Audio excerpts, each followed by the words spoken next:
Tama na ho yan. Dami na. Lamesa nga. Lalagay ko na lang sa bulsa ko.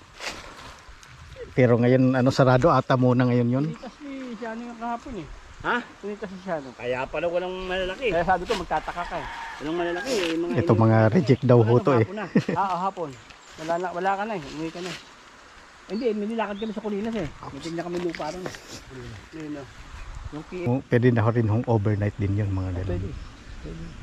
Pwede. ba't kayo mag-overnight pa eh? Pwede nga kayo manapat na rito. Hindi yung yung may mga kaibigan din kasi kami makasamahan na mga taga Quezon City, mga Pwede. ganun. Pwede.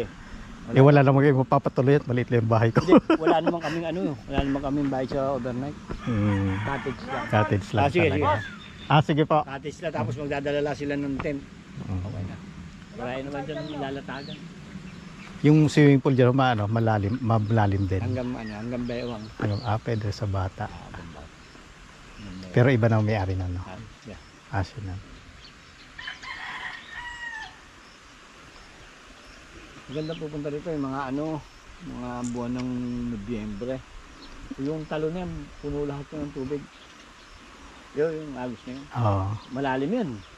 7 meters yun. Mahaba yan pag ganun. Kaya pala sa tinawag na pahalang. Oo, kasi nakapahalang yung layo niya. Pero 7 meters, 7 metro yan. Karugtong tinubay ng ng Tungtong. tungtong. Kaya lang, medyo maluwang ang paliguan dito kaysa Tuntong. Punta ko, picturean ko lang para maipakita ko sa kanila. Para makita nila. Ganda yan. Doon kayo sa taas para kitang-kita niyo pa. Hindi naman madulas ang niya, no, bato. Hindi. Meron din tulay. Sige.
Kapiping, salamat to